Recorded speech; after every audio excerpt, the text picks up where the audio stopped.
L'univers, tout compte fait, il existe depuis toujours et à jamais, et il ne cessera jamais, étant donné que c'est depuis toujours. Bon. Donc le trait engendré, c'est une image qu'il vous faut voir dans l'imaginaire comme les traits de la pensée de ce Dieu, de Dieu tout simplement, on ne peut pas dire autre chose, qui va faire son univers à partir de sa pensée, qui était une architecture. Et dans une architecture, vous avez quand même les principes mêmes de cette construction qui ne doivent pas être n'importe quoi. Donc là-dedans, il y a des pensées, une pensée générale qu'on appelle la faculté créatrice de Dieu, on le verra dans la métaphysique, dans le chapitre 2, mais vous avez à votre disposition votre imaginaire et votre cœur pour sentir quelque chose. Ça se sent, ça ne se pense pas exactement comme les intellectuels, ça se sent. Donc je vous demande de faire un effort, d'aller vers votre sensibilité, votre senti de la chose, pour comprendre qu'il y a ce trait engendré qui est au-dessus, et comme dit Jacques dans ce livre, au monde supérieurement causal. Et évidemment que c'est la cause des choses, ça ne peut pas être autre chose, parce que forcément s'il y a un résultat, et il y a une pensée qui déclenche, et qui est la cause des choses. Et comme dit Jacques, expression rigoureuse du grand vouloir divin. Ça fait partie presque un peu de la foi. Mais la foi doit être éclairée, sinon elle s'appuie sur quoi? Il faut donc, à un moment donné, dépasser notre foi de l'enfant, qui est tout à fait valable. Ça doit commencer en général d'ailleurs comme ça. Hein.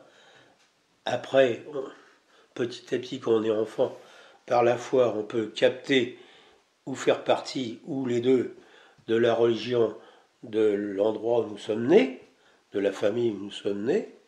Il n'y a pas de religion mauvaise ni meilleure. Les religions parlent toujours de Dieu, quel que soit le nom que l'on y donne. Et c'est forcément le créateur de tout.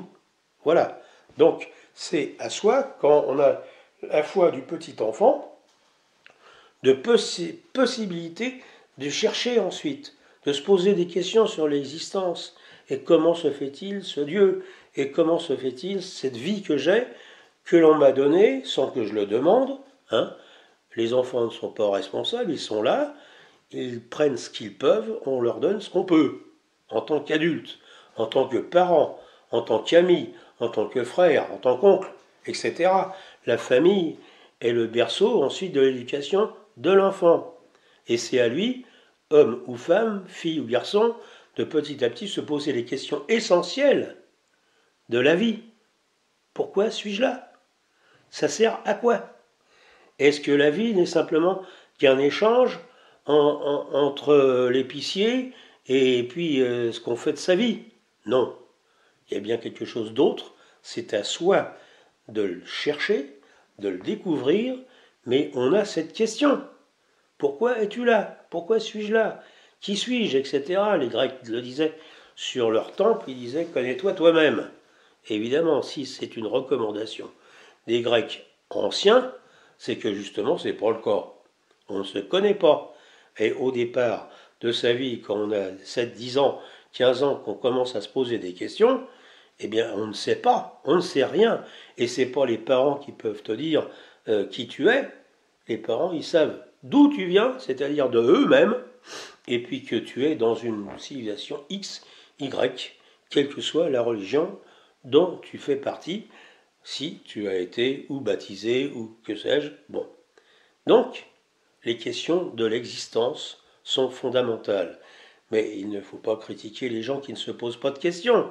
Ils sont comme ça. Ça représente peut-être le reste. Comme disait au début de Théroméga Jacques, il nous disait il y a 3 degrés que de peu considérés comme étant effectifs. Hein. Il y a ceux qui savent, et il y en a très très très peu. Et il y a ceux qui cherchent en menant leur combat, et là il y a un combat. Et il y a ceux qui représentent le reste. Alors évidemment, d'où la phrase peut-être des textes sacrés qui disent beaucoup d'appelés et peu d'élus. Bon, alors, cela dépend de ce que l'on veut faire dans sa vie. Il y a des gens qui se contentent de gagner beaucoup d'argent, de trouver un métier qui marche bien, et puis de faire leur vie comme ça, tranquillement, entre les plaisirs de la vie, les problèmes de la vie, etc. Et qui se contentent de ça. On n'a pas à les juger. Ils sont ainsi faits, on y est certainement pensé avant, de se poser les questions essentielles. Bon, mais pour nous, progressivement, quand on se pose des questions, eh ben, si on se pose des questions, il faut quand même chercher les solutions derrière. Et l'ésotérisme vous donne ce genre de choses, qui est tout simplement des réponses sensées, par une foi que vous pouvez progressivement éclairer par l'étude des architectures et de la raison profonde de la création de l'univers par le vouloir divin.